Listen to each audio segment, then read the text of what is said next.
Welcome to LifeBlood. This is George G, and the time is right. Welcome to today's guest, strong and powerful Amanda Abella. Amanda, are you ready to do this? I am so ready to do this. I was born ready. Let's go. Amanda is an award-winning content creator. She's a keynote speaker, a business coach, best-selling author. She specializes in helping business owners activate their persuasion prowess so they can make more money and live a more affluent life. Amanda, excited to have you back on. It's been a number of years. Refresh your memory. Tell us a little bit about your personal life, some more about your work, and why you do what you do. Yeah. So last time I was here, you said October 2018. Oh, man. That was the precipice of me changing my entire life. Where do I start? So in November of 2018, I hired my first employee and we started scaling a business. I think last time we talked, I literally just quit all my financial freelance writing clients. Not too long before then. And so literally right after you and I spoke, I started the process of scaling. And now in 2022, we're pretty sure we're going to have our first 7-figure year. Amazing. Amazing. And, there was a pandemic in between there. It may even still Which be going on. might still be going on, through a lot of things for a loop. Lots of things have changed in the world and also in my life. But mostly what I do now is I train women-owned business owners how to do sales. Because one of the biggest issues I saw, particularly in 2020, when all the shutdowns started, and I mean, we all know what's been going on since 2020 and the beginning of it, and people's businesses getting shut down and the panic and everything going on, I said, oh, wow, the world is about to find out the difference between internet marketers who are really slick and people who actually know how to sell. Because we're about to have a moment where the emperor has no clothes. And that's a lot of what's gone on, particularly in like the female, I don't know if it's going on in the male spaces, but the female centric coaching spaces, there's been a lot of the emperor has no clothes. And there's been a lot of people still teaching things that worked in 2012. And basically I had women knocking down my door being like, I need to learn how to sell, because all the things I'm like, my webinars aren't converting like they used to, like Instagram, no one's seeing my stuff. I have people in my DMs. I don't know how to talk to them. How do I make money? And I said, oh, we're going to be teaching people how to do sales. So that's pretty much where we are now. Nice. Well, certainly congratulations on making a leap of faith, certainly in yourself and investing in yourself. And now almost 4 years later, it sounds like it's really paying off. So congratulations. Thank you. And now it's time to get back to work. Not that you've taken any time off at all. So people are saying it's just I'm not making money like I used to. It used to be I just throw something out there and people would bite on it, but now the emperor has no clothes. The tide has gone out and people are standing there without their swimsuits on. Basically, that's a lot of what's going on. I think, the market's also changed. I'm sure you've seen this. You've seen it, been in the online spaces for a while. There's a whole lot of people out here who've gotten burned, investing in a lot of things that didn't work out for them. And if you're a business owner, you're dealing with a lot right now. You're dealing with people who've been burned. So you're dealing with the memory of the 3 people who came before you. You're competing with a pandemic. You're competing with people's uncertainty. I mean, you're up against a lot. And if you don't understand sales, because sales is what overcomes those things, and understanding people is what overcomes those things. It doesn't matter how many things you post on Instagram. It's not going to matter. Or another example would be, remember in October 2021, when Facebook and Instagram both went down? Sure. And people were in the middle of launches and panicking and the whole world went crazy that day. I actually had my best sales week ever that week because I was actually on the phone calling people. I was actually having conversations. So I feel like in a really interesting way, these old school things are coming back. Yeah, well, I appreciate that. So people are coming to you, they're saying what I was doing isn't working, and that's a very jarring sort of a thing. So how do you get started? Is it we need to assess where you're at and figure out sort of your skills gap, because maybe you just have no idea about sales, or maybe you're just doing things, small things here and there that we can kind of tweak? Yeah, usually it's a not having an understanding of sales. So I will give an example. I was on a call earlier this week. It was a lot of women. They were already making $500,000 a year. And they were really frustrated because they're like, why am I not at $1 million yet? I don't understand. I think I need a new marketing thing. I think maybe I need to get on TikTok. Maybe I need to do this thing over here. Maybe I need a new launch. Maybe I need this. And I was like, wait, hold on. Let me start asking some questions. How many people are on your email list? 5,000. And I said, you don't have a marketing problem. Your marketing is working. You have a sales problem. Hmm. Is there anybody on your team calling people who are clicking around on sales pages? Is there anybody on your team calling people who are opening up your emails? Is there any direct outreach going on at all so we can start moving people through a sales process? And the answer is usually no. So it's okay. So that's a super important thing. Do people commonly understand or not understand marketing versus sales? That it's not They the do same thing. not, they do not commonly understand marketing versus sales. And I think a lot of times when we're talking about it, they get conflated, right? Everybody's like marketing and sales, and then you think it's the same thing, but they're not. So the way that I teach it is marketing is how you attract the leads to you. Sales is actually closing the deal. And technically, you can do sales without any marketing. You don't actually need it. Of course, it's helpful and it's part of a good business plan and stuff like that, but you don't actually need to be doing a whole lot of marketing in order to close deals. You need relationships in order to close deals. Mm-hmm. So we have their attention. And it sounds like a lot of the folks that you're working with, and I'm sure that you're working with folks who are just getting started and they're trying to figure everything out. But if you do already have people's attention, you've got a healthy email list and you're doing a great job, you've made quality products, but we're stalled out for whatever reason. So where do we go from there? It's because sales is big, right? Sales is huge. I mean, I'm teaching a program now. It's probably going to take me a couple years for our mastermind clients. Yeah, it's a massive topic, but what I would say to someone in that position is like, all right, we got to train you up on sales process. Like, what is the process of moving someone from they're in my database to I'm closing them as a client? And that usually starts with outreach. So what is the outreach that we're going to do? What are the scripts that we're going to say? So for example, let's say this is a really common mistake I see a lot. People will not be tracking who's clicking on a sales page. And I said, okay, let's start there, right? Let's set up a tag in your email marketing system. Anytime somebody clicks on a sales page, you are immediately notified. And then either you or someone on your team needs to make a phone call and say, hey, I noticed you were clicking around on our sales page. I just wanted to make sure, if you had any questions about it, if I could answer it, where would you say your biggest struggle area is? Is it marketing or sales? And that's just what we teach, marketing and sales, insert whatever your business is here. So we would have to figure out, okay, well, what is the outreach process? Then what do I say? Then how do I pre-qualify them to make sure they're a good lead to begin with? That's a whole area that needs to get trained. Then how do I book them on a call? Then how do I make sure they actually show up to the call? Because then there's the whole situation with no shows. When I have them on a call, how do I do the presentation? How do I actually drop the price? If they give me objections, what do I do? How do I close it? And if I don't close it, what's my follow-up process? So you're right. It's a lot. So we got to start with. So, and each part, honestly, I could teach on each part for like a month at least, but For I would sure. start there. I would have to give like a higher level overview of like, this is what a sales process looks like. Now let's start going into each individual part of it and start building this out. It's interesting, right? Because I imagine when you're talking about people that are high income earners and high achievers and they've experienced success, that many of them want this now. So how do you have it structured so that you give people the right amount at whatever pace they're interested in consuming? Oh, well, in our training program, we've got people, I mean, we've had people close $14,000 sales in 2 weeks. We had a client now who's just been here a few weeks, and she just said, I'm getting 1,000 extra bucks for client just from following your videos and your training program. We had clients close $2,500 sales in 3 days. That was after spending $25,000 on a business program and nobody taught her how to sell.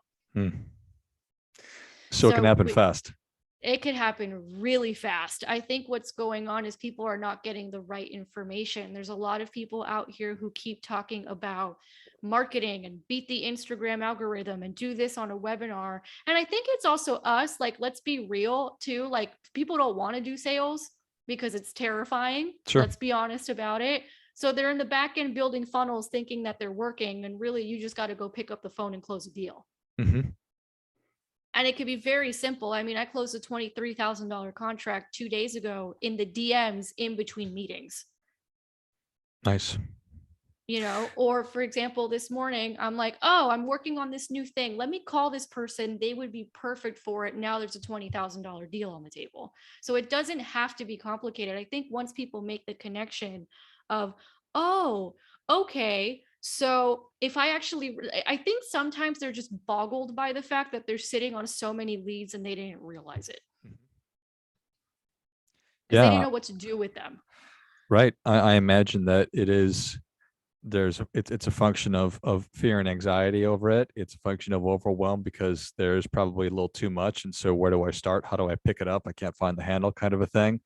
And a recognition or realization that it's a lot, I don't want to say it's easier, but It's simpler. it's simpler than we want to make it out to be.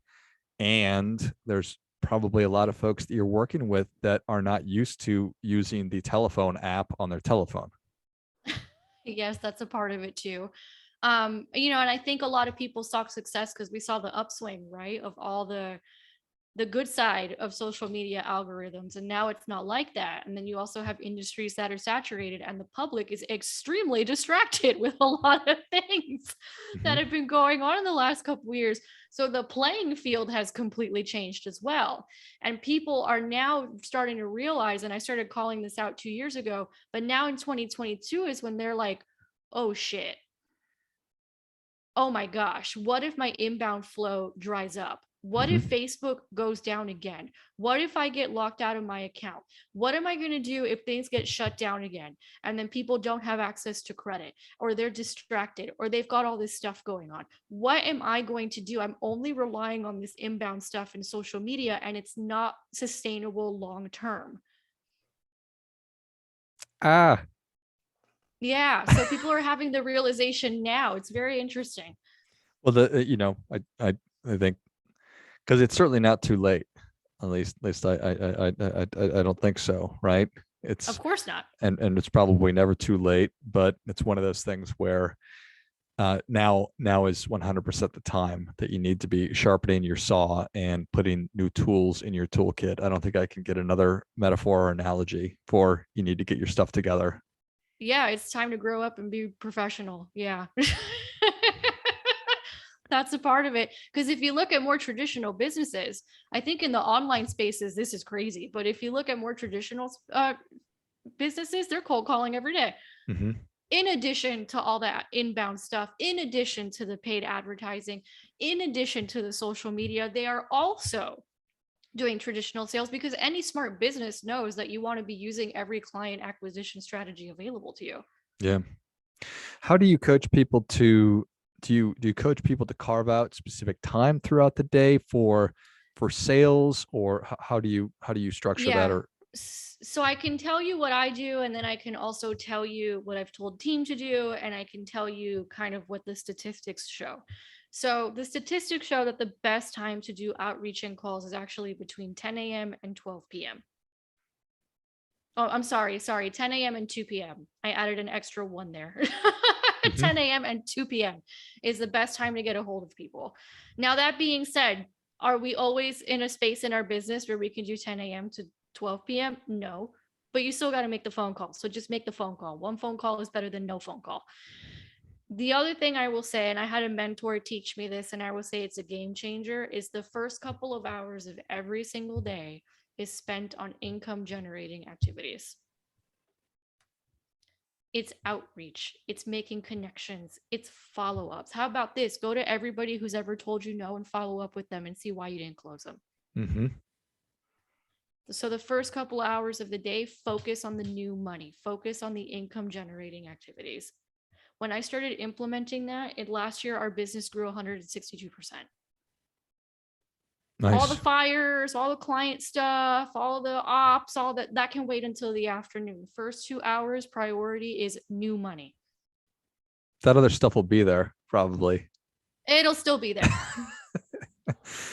Yeah, that sounds like classic avoidance behavior that I know that I certainly fall victim to still. And I imagine that as you're training people who are new to it, it really is a function of dealing with that desire to do something that's comfortable versus what's really important. Exactly. Right. It's comfort versus what's actually going to move the needle forward. Yeah. And you have a sense, it seems, at least I know that where I live, I certainly, I don't know if it's a regional thing. I get a ton of spam phone calls and robocalls and stuff like that. How do you coach people around that? You have to know what to say. You have to know what to say. So for example, in our you have to know a couple things, right? So you have to know what to say, and then you also have to know that you're up against the robocalls. So obviously people are going to try and get you off the phone. I'm going to let you in on a little sales secret right now. The first thing that comes out of someone's mouth is just a reaction and doesn't mean anything. So you Mm-hmm. treat it like it doesn't mean anything. You acknowledge it and you move on to the next thing. I'll give you a perfect example. Last week I had someone on the phone and they're like, "Oh, no, I really got to go. I really got to do this." I asked a very poignant question. This was in a different part of the sales cycle, but it'll prove my point. It was toward the end and I was handling her objections and she's like, "Oh, I really, really got to go." And I was like, "Let me totally understand. You're in a hurry. I will make it quick. All I need is 10 minutes. I have a question for you. Is it the fact that you don't have the money right now, or is it the fact that you're afraid of making a poor decision like you did last year?" Had them on the phone for another 30 minutes after they were so in a hurry to get off the phone. Having the right language is such a powerful thing, and having the right questions. And having the right questions. And what a lot of people don't realize, part of the reason why people are terrified of sales is because everybody's had a bad sales experience. Mm-hmm. So it's totally normal. But most people also don't understand what it truly is. And that's why they're resistant to it. What do you mean? What it truly is? Most people, I'll give you an example. Most people are like, okay, so I'm going to be like the used car salesman who like over talks and is sleazy. Or what I'll hear from a lot of my clients is they don't want to be a bro marketer. And I'm like, well, bro marketers don't know how to do sales. That's why they're bro marketers. Whereas sales, perfect example, most people think they have to over talk to sell something. You actually need to do more asking of questions and listening than actually talking. The prospect should be doing most of the talking. Yeah, that's a good rule of thumb right there. If you're just talking and the other person's not talking, probably doing a bad job. You're probably doing a bad job. Yeah. And you just need to get better. I don't mean to be negative and say that you're doing a terrible job, but you're probably doing a bad job. You got 2 ears and 1 mouth, Amanda. But hey, look, you got to be brutally honest. And that's another reason why people don't like sales, is because you have to be so brutally honest with yourself. I train with my team every day. And I think the other thing that goes on is we have so much ego wrapped up in our businesses, and that's part of what messes us up. Mm-hmm. I'll give an example, right? When you're doing sales correctly, it's actually ego less. So what does that mean? It means I don't care about being right. I'm just trying to get the problem solved. Most people care more about being right and getting the deal closed rather than actually helping someone solve a problem. Mm-hmm. I think that's really the key right there. Is you're in a position you're working to help somebody get what they want, not do something to them or not sell them something to make them money. You're trying to help them solve a problem. Yeah. So there's a lot of ego wrapped up in it. When we train our clients, we're actually doing a long training now and being like, here's how your ego is going to try and trip you up in sales. Another place where your ego will trip you up in sales is when you're critiquing yourself, right? You're going to mess up. I teach this stuff and I'm good at it. And I messed up on a call last week and I was like, dang, I should have done that better.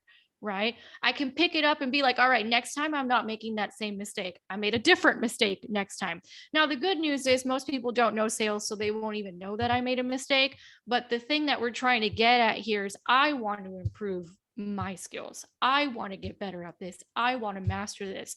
So one of the things that I tell my clients is if you're really freaked out about closes, if you're really freaked out about numbers, if you're really freaked out about rejection, your ego's too wrapped up in this. So let's take your ego out of it for a second. And instead of focusing on, oh my God, I really want to close this person. I have to close this person. I have to pay bills. I have to make money. That's where most people's heads are at. Instead, focus on my only goal is to master this skill set. That's what I did. I was horrible at sales. I was once rejected 60 times in 1 month. It was brutal.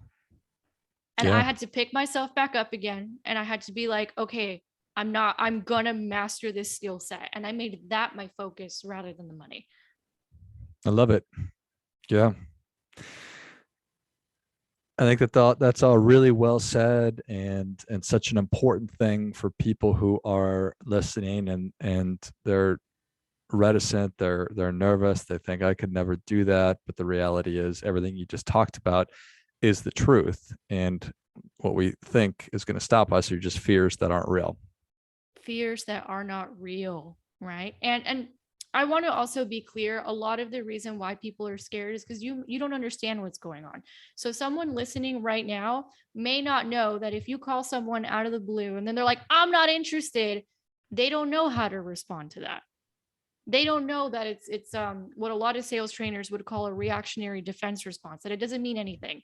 They've just had telemarketers blowing them up. Usually when people call, it's bad news, and they're afraid of getting bad news or getting sold to. So they're just reacting, but it doesn't actually mean anything. Most people don't know that, right? Or Sure. not until you get into sales training and understand it.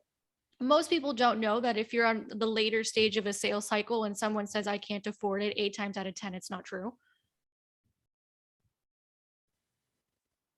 Most people don't know that a lot of buyers and prospects lie and manipulate to get out of uncomfortable situations, because that's what they're accustomed to doing. And that's what we've all been trained to do. But if you don't know that, then of course you're going to be kind of terrified because you don't understand what's going on in that moment. Now, your ego, when you hear that, and this is a big mistake people make, when you hear that, your ego is going to want to come in and be like, ugh, these people are morons. They just can't make decisions, or they're trying to get me off the phone, or screw them, or they lied to me. Yeah, they're going to do all that. And your job is to know that they're just having a human reaction and not get wrapped up in it. Love it. That's well said. Well, Amanda, it's so good to see you again. Thanks for coming back on. Where can people learn more about you? How can they engage with you? Yeah, so you can come check out our podcast and also our YouTube channel. It's called Make Money Your Honey. We do interviews on the podcast, and on the YouTube channel, we've got sales tips coming out every week. And we also do complimentary sales trainings every Wednesday at noon Eastern in our free Facebook group. And all you need to do is text the word join to 833-321-0314. Give us the number again. 833-321-0314. Excellent. Well, if you enjoyed this as much as I did, show Amanda your appreciation and share today's show with somebody who also appreciates good ideas. Check out the Make Money Your Honey podcast, wherever you listen to your podcast. Check them out on YouTube as well. And text JOIN to 833-321-0314 and take advantage of the great resources and sales training that Amanda was talking about. Thanks again, Amanda. Thanks for having me. And until next time, keep fighting the good fight. We are all in this together.